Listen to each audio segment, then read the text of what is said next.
میرے رسول پاک علیہ السلام کی خدمت میں عورتیں آئیں، عرض کرنے لگے یا رسول اللہ، اسلام میں ہمارے لیے بھی کوئی نفع ہے؟ حضور نے فرمایا کیا ہوا؟ کہنے لگی حضور ہمیں تو نقصان ہی نقصان نظر آ رہا ہے اپنے حق میں۔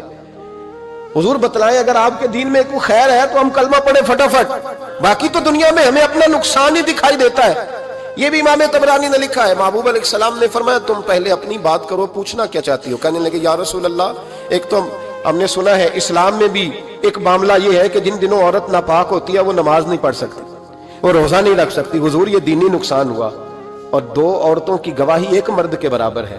دنیا میں بھی ہمارا وہ کردار نہ ہوا جو کہ مردوں کا ہے تو حضور ہماری دنیا میں بھی نقصان ہے، دین میں بھی نقصان ہے۔ یا رسول اللہ، یا رسول اللہ، یا رسول اللہ صلی اللہ علیہ وسلم۔ آقا پھر تو یہ ہوا کہ ہفتے مہینے کے بہت سارے دن عورت ویسے ناپاک رہی، دین سے دور رہی، اور اگر وہ قومی معاملات میں کوئی کردار ادا کرنا چاہے پھر بھی اس کی گواہی دو عورتوں کی ایک مرد کے برابر، تو حضور دنیا کا بھی نقصان دین کا بھی۔ میرے کریم نے فرمایا بیٹھ جاؤ، بیٹھ جاؤ۔ عورتیں بیٹھ گئیں تو محبوب فرمانے لگے تمہیں پتہ ہے جب کسی کے گھر میں بیٹی پیدا ہوتی ہے حضور کیا ہوتا ہے؟ فرمایا میرا مالک دو فرشتے بھیجتا ہے۔ فرمایا وہ آ کے گھر والوں کو سلام کہتے ہیں، جنوں اور انسانوں کے علاوہ ساری دنیا ان کے سلام کو سنتی ہے۔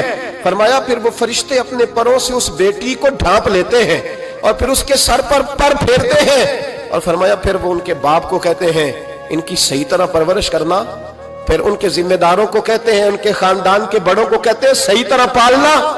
اگر تم ان کی یہ لفظ سنو میرے محبوب کے، حضور فرمانے لگے رب کے فرشتے کہتے ہیں اگر تم نے صحیح پرورش کر کے بیاہ دیا تو اللہ قیامت تک تمہاری مدد کرے گا۔ کس طرح؟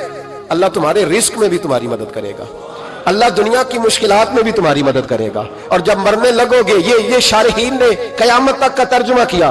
شارحین فرمانے لگے گویا حضور فرما رہے ہیں جب تم مرنے لگو گے بیٹی کی پرورش کرنے والوں تو رب کریم تمہیں کلمہ یاد کرا کے تمہاری مدد کرے گا، اور نکیرین کے سوالات قبر میں آسان کر کے تمہاری مدد کرے گا، اور قبر میں جنت کی کھڑکی کھول کے تمہاری مدد کرے گا۔ میزان عمل پر تمہارے عملوں کا وزن زیادہ کرا کے اللہ تمہاری مدد کرے گا، پل صراط پہ تمہیں آسانی سے گزار کے تمہاری مدد کرے گا۔ میزان عمل پر اپنے محبوب کے ید اللہ والے ہاتھوں سے تمہیں جام پلا کے اللہ تمہاری مدد کرے گا، اور فرمایا تمہیں دوزخ سے بچا کے جنت میں ڈال کے رب تمہاری مدد فرمائے گا۔ یہ تمہاری مدد ہوگی۔ حضور نے فرمایا